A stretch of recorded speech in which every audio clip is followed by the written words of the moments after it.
Everyone, it's Ginja, and I would like to welcome you to Storytime with Ginja, episode 2. Um, about a month and a half ago, I had surgery, and I wasn't allowed to drive. So my younger brother, being the nice little boy that he is, decided he would bring my daughter to school for me. On this particular day, I decided to ride with. My little brother has a habit of driving with one hand the entire time.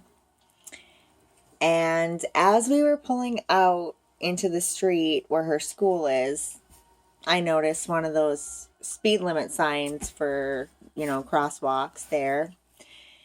And I noticed he kept heading straight towards it. So I'm like, sign. There's a fucking sign right there. It was too late. He hit it. And unbeknownst to him, it wasn't just a flat surface sign. It actually had a round bottom. So this sign got stuck underneath his truck. So we pull over, being the good Samaritans that we are. And I spoke to the crossing guard for a good 20 minutes while my brother was trying to get this sign unwedged from underneath his truck. And the crosswalk lady told me it happens all the time. Don't worry about it. It's no big deal. And then this PTA bitch happened to make her way across the crosswalk and took one look at the truck and said, "Oh my God, did they even realize they hit that?"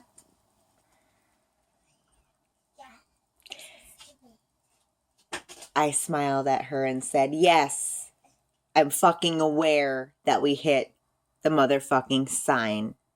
I'm not a retard." It took us about 20 minutes to get the sign unwedged from the truck. And once again, the security or crossing guard reiterated it was fine, happens all the time. We put the sign back, hardly any damage, everything's good to go. The next day, we're dropping my daughter off at school, and school security pulls up next to us and says, "You hit a sign yesterday and you didn't report it." I told him the crossing guard said it happens all the time, didn't mention anything about having to stop in the office. There wasn't a lot of damage done. So he had us pull over to the church parking lot, asked my brother for all of his information. Unfortunately, my brother's wallet was at home.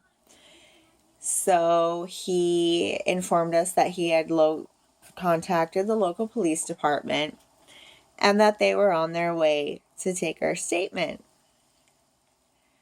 3 squads, count them 3, showed up, boxed my brother's truck in, and basically treated him like he had hit a handicapped kid in a fucking wheelchair.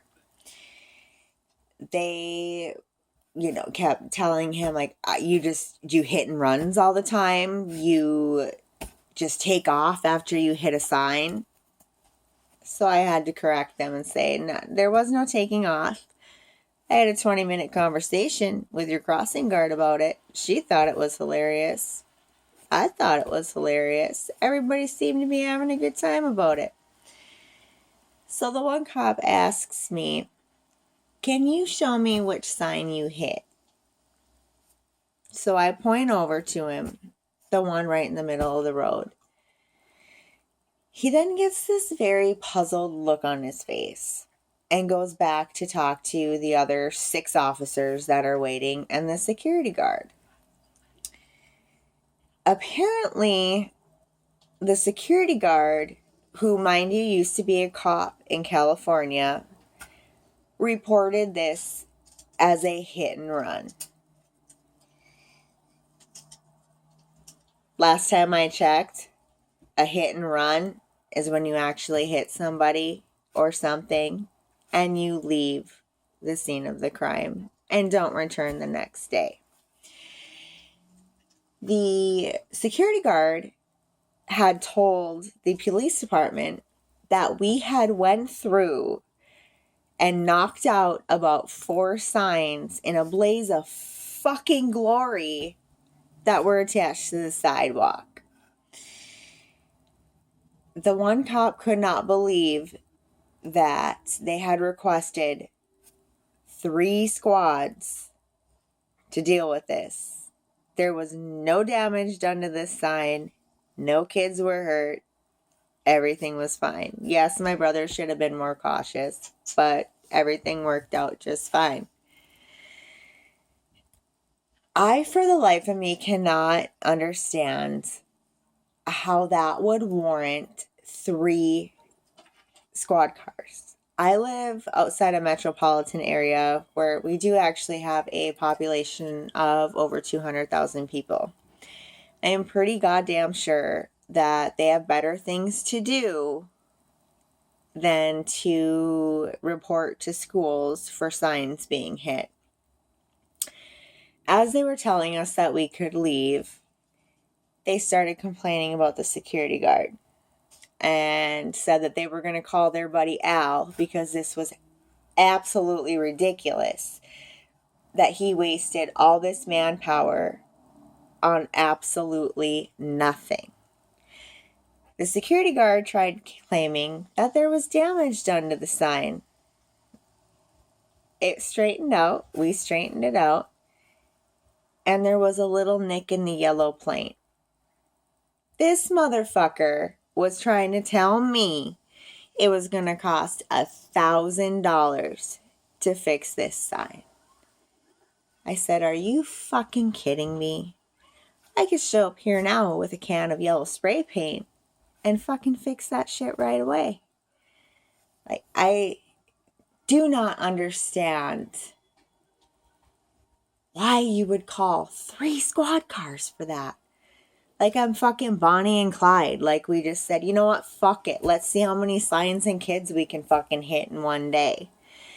Of course, my daughter had to inform her entire class that her uncle had taken out the crosswalk sign. Fortunately for us, the crossing guard lady corroborated our story, to which the security guard said, well, they're not really all there. That's why they're crossing guards. If you ask me, that's a little dig in your fellow coworkers.